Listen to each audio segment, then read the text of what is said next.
Hey there guys, my name's Lewis. I'm here with Christian. I'm going to ask him a few questions on his object that he brought in today. So Christian, why did you choose this object? This object is significant to me in a couple different ways. It's a personal object that I have, and it just kind of what's inside of it holds a lot of kind of personal stuff that I can express and kind of display in my own kind of creative way. Okay. What do you usually do with this object? What is it meant for? Well, the object is my sketchbook, and it's basically something that I put my personal drawings into. I always have it with me, and so I take it to classes and stuff, and it's kind of something I'm always doodling, whether it's on my notes or on the table I'm sitting on or something like that. So it kind of helps contain all the thoughts and stuff that I have going on at that time. Whether it's feelings or whether I'm hungry and I'm drawing pictures of cheeseburgers or stuff like that. It's just kind of a personal book that allows me to maintain and keep all my thoughts and collections, and kind of travel with it to kind of either reminisce and go back on or stuff like that. Okay, so something to kind of just brainstorm and put your feelings on the paper. Okay, cool. Let's see. What color is your notebook? My sketchbook the cover of it is yellow. It's a traditional Strathmore brand sketchbook. I do have stickers on the front of it to kind of personalize it a little bit. It is about half the size of a regular notebook, so it's a little smaller than a regular notebook, so I can kind of carry it around a little easier. Yeah.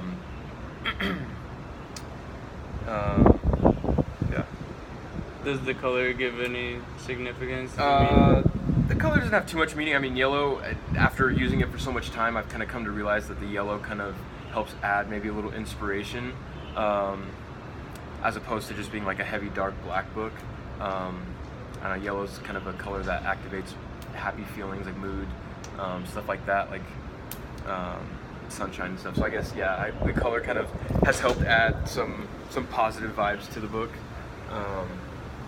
And then on the cover of it is like just some like generic sketchings from the brand, from the makers of it, that just kind of their ideas of sketches and stuff on the front. So it's just kind of their own artwork that I kind of covered up with my stickers anyway. Again, to kind of personalize it, but I kind of like the fact that it's yellow. Okay. Yeah. And the artwork on the outside, does it resemble anything about you? In a way, the stickers are kind of comical and goofy, and some of them have like little phrases and stuff. So it definitely kind of resembles my sense of humor. Some of the stickers kind of portray my style of artwork as too. I kind of buy stickers and stuff online from like my favorite artists kind of all over the world, and certain stuff to use as references kind of too. So I threw all that stuff on the top of it. Okay. Kind of add my own vibe too. Going back on what you said earlier, what kind of style would you say that you use when it comes to art? With my art, I have I got a big passion for like American traditional, like really old school kind of stuff, with thick line work, simplicities in colors in certain shades, not too broad and like color variations like that, but just real simple, like bold reds and greens and yellows, a lot of black, and some kind of some moderate shading and stuff like that. But I like just the real traditional look. That's kind of my style. But then too, I've kind of come to figure, growing up as a kid, I've always had this weird fascination with like exaggerated, like cartoon kind of characters. And it's cool because, like I said, I have this passion for this traditional stuff, but at the same time I kind of morph it with my cartoonish kind of new school. So it's like a mixture of old school and new school. Mm-hmm. But I think that's just why I have a love and passion for it so much, is because it is kind of my own style that I haven't really seen in a lot of other places, but it allows me to grab other resources and kind of mold to my style without copying exactly somebody else. There's a bunch of stuff in the sketchbook. There's like my own stuff. There's some stuff I've had like friends want me to work on, you know, kind of ideas I've sketched for them. There's like, yeah, dimensional stuff for some packaging stuff I've done. So it's just kind of a collection of a whole bunch of stuff like that. What kind of paper is used inside the notebook? It's a multi-purpose material paper, which I was kind of skeptical at first because I didn't really think I'd be using that many different materials. I was just originally planning on using it for sketches itself. But then after, like, you know, within 3 or 4 pages deep, I started using a lot of watercolors because it absorbs the watercolor, and made some pretty cool pieces. And so for like the next 5 or 6 pages, I started doing a bunch of watercolor stuff, and then throughout have used markers and pencils and kind of tape some stuff in there too. So nice. it allows me, it's a more wider range of materials I can use. Allows you to be more creative with it. Yeah, not just stick to like pencil, and it's not too thin to where it bleeds through or anything. So each page is kind of its own personal, customizable page. Now, was that sketchbook? Was that a gift, or did you choose? I bought it myself.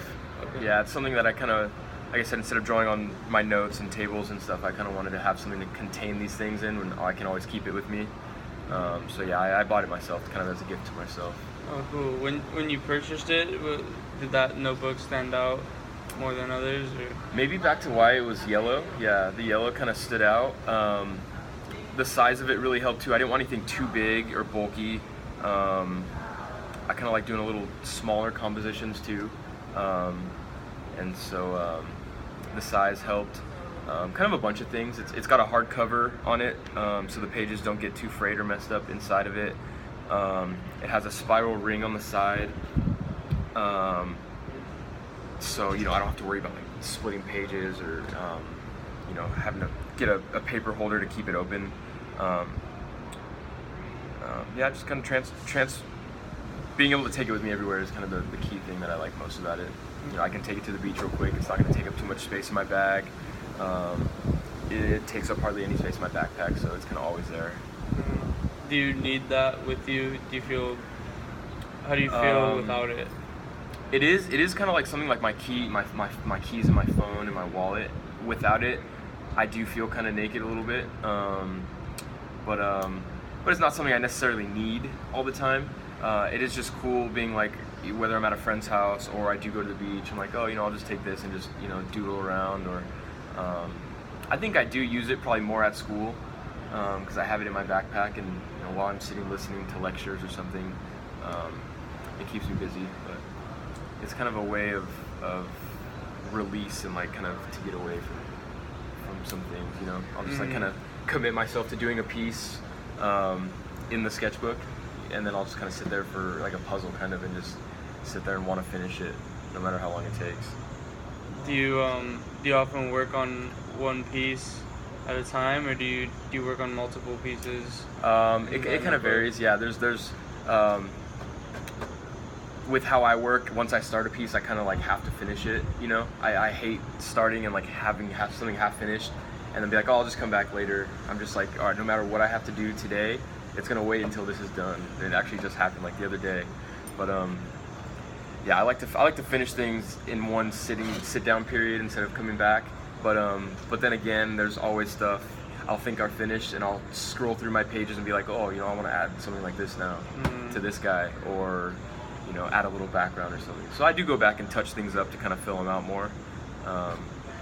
But I hate having a lot of negative space in my sketchbook, so I will go back, and even if there is a composition on one page, if there's like a top empty space in the corner that's open, I'll fill it with anything. I kind of, even if it doesn't have to do with the composition itself, I'll kind of throw like a little rose or something in there just to fill up every little space I have. Okay, so a little bit of both of.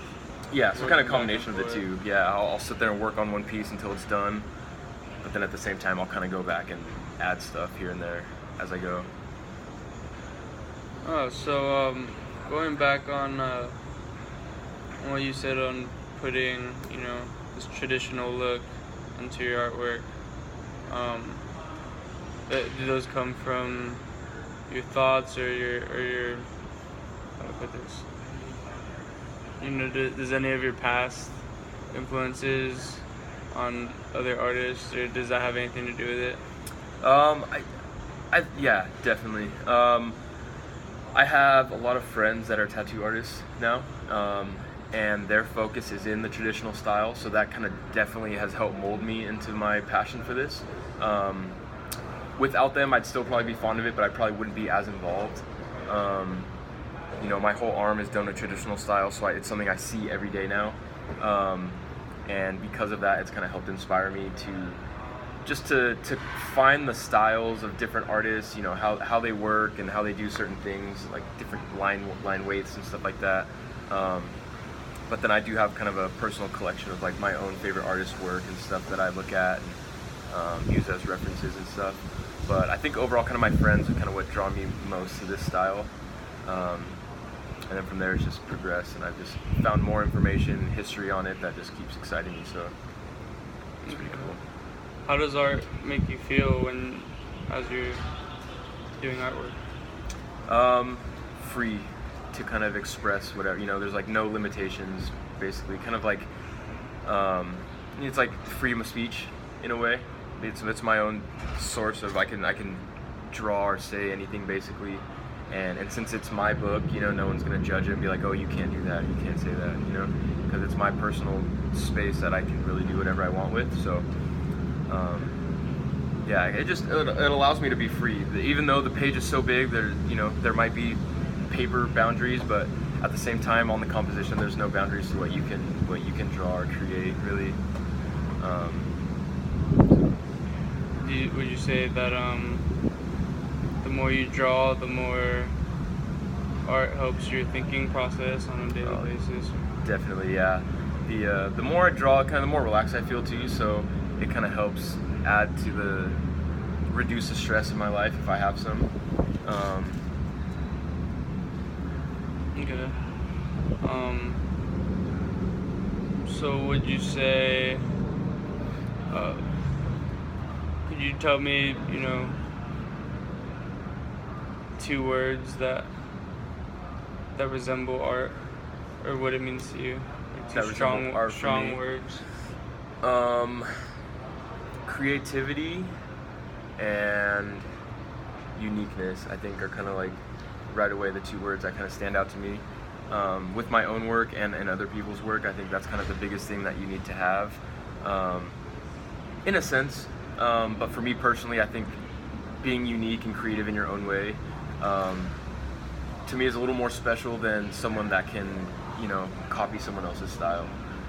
Like if I go out and you draw a picture of a happy face and I draw the exact one, I'm like, oh, look what I can do. It's cool, but at the same time, if I draw a happy face with a hat on, it's different from yours, and I'm like, all right, well, that's my style now. It's different from yours. So having that uniqueness, I think is something that's really important. That allows you to kind of stand out from everyone else, but it shows who you really are, who you can be in your own work. Do you ever show people your work? Do you ever show them your notebook? Is that personal to you? It is personal, but at the same time, I like getting feedback, and I get a joy from like when people like my stuff.